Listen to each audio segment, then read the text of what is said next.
உயிரை பறிக்கும் புற்றுநோய்க்கு விடுதலை போடு. இவ்வளவு நாள் இது தெரியாம போச்சே.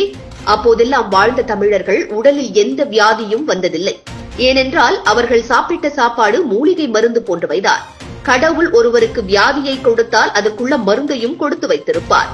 நீங்கள் சற்று சிந்தித்து பாருங்கள். அந்த காலத்தில் இருந்த மனிதர்கள் பிரசவம் என்று மருத்துவமனை சென்றார்களா? மேலும் சிசேரியன் எல்லாம் அந்த காலத்தில் இருந்ததா? இரட்டை குழந்தையாக இருந்தாலும் சுக பிரசவத்தில் பெற்றெடுத்தார்கள். மேலும் சுகர், இரத்த கொதிப்பு இதெல்லாம் அப்பொழுது எந்த மனிதர்களுக்கும் வந்ததில்லை.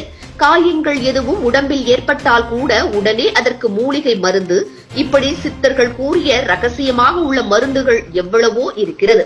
ஆனால் அப்போதெல்லாம் அதன் பயன்கள் எல்லாம் மறைந்து போய்விட்டன. ஆனால் இன்று அந்த மருந்தை அருந்தினால் அந்தந்த வியாதிகளுக்கு தீர்வளிக்கும். ஆனால் அதை எவ்வாறு பயன்படுத்த வேண்டும் என்று சொல்லத்தான் ஆள் இல்லை.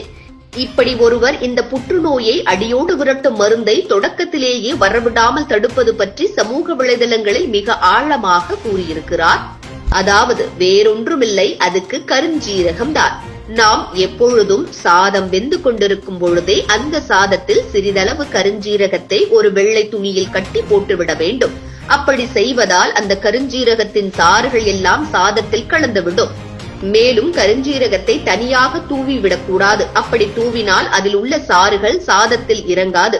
அதனால்தான் சிறிதளவு வெள்ளை துணியில் கட்டி போட்டு விட வேண்டும்.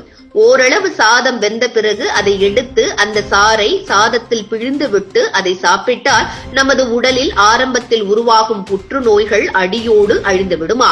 புற்றுநோய் இருப்பது தொடக்கத்திலேயே யாருக்கும் தெரிவதில்லை. அது இரண்டாம் கட்டமாக செல்லும் பொழுதுதான் நமக்கு தெரிய வருகிறது. அப்பொழுதுதான் நாம் மருத்துவரின் நாடுவதால் எந்த பலனும் இல்லை. நமக்கு உடலில் இருக்கும் புற்றுநோய் தெரிவதும் செய்யாது. இப்பொழுது உள்ள சாப்பாடெல்லாம் அப்படி. அதாவது வீட்டில் இயற்கையாக விளையும் காய்கறிகளும் கிடையாது, அதிலும் கலப்படம். அதே போல் அரிசியிலும் கலப்படம். இது பத்தாது என்று ஜங்க் ஃபுட்ஸ்கள் கூட.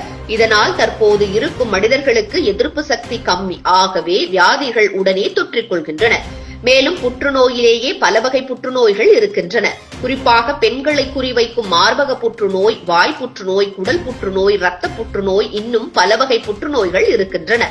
இவை எப்பொழுதும் உடம்பில் எதனால் வருகிறது என்றெல்லாம் சொல்லவே முடிவதில்லை. ஆனால் இதை ஆரம்ப கட்டத்திலேயே தவிர்ப்பது நல்லதுதான். என்ன பண்ற? அரிசி போட்டுட்டு நீ ஓடிக்கிட்டு உள்ள போட்டு போற? அப்பா நான் போட்டது கருஞ்சீரகம். புற்றுநோயை தடுக்கிறது ஒரு பெரிய ராஜா அப்படின்னா இந்த கருஞ்சீரகம் தாப்பா சொல்லுவாங்க. நம்ம உடம்புல சிறுசா புற்றுநோய் வரது ஸ்டார்ட் ஆனா கூட அது எல்லாத்தையுமே கரைச்சு விட்டுரும் இந்த கருஞ்சீரகம். இந்த கருஞ்சீரகத்துல தைமோப்பின்னு ஒரு விஷயம் இருக்கு. இதுதான் நம்ம உடம்புல ஏதாவது வீக்கம் இருந்தா அந்த வீக்கத்தெல்லாம் சரி பண்ணிரும். நம்ம ரத்த குழாய் இருக்கு பாத்தீங்கன்னா அதுல அடப்பு இருந்தா ஹார்ட் அட்டாக்லாம் வரும். அந்த பிரச்சனையும் சரி பண்ணிரும். பித்தப்பையில கல் இருந்துச்சுன்னா அதையும் கரைச்சு விட்டுரும். இந்த மாதிரி ஏகப்பட்ட பெனிஃபிட்ஸ் இருக்கு இந்த கருஞ்சீரகத்துல. எப்பயுமே கருஞ்சீரக கஞ்சி எப்படி வைக்கணும்னா கருஞ்சீரகத்தை தனியா ஒரு ஒயிட் கிளாத்ல இப்படி மடிச்சிட்டு கஞ்சி வைக்கும்போது உள்ள போட்டுறணும். அதுக்கப்புறம் அரிசி நல்லா வந்ததுக்கு அப்புறம் இந்த கருஞ்சீரகத்தை மட்டும் தனியா எடுத்து இதை நம்ம பிழிஞ்சோம் அப்படின்னா அதோட சாறு எல்லாமே இந்த கஞ்சியில இறங்கிடும்.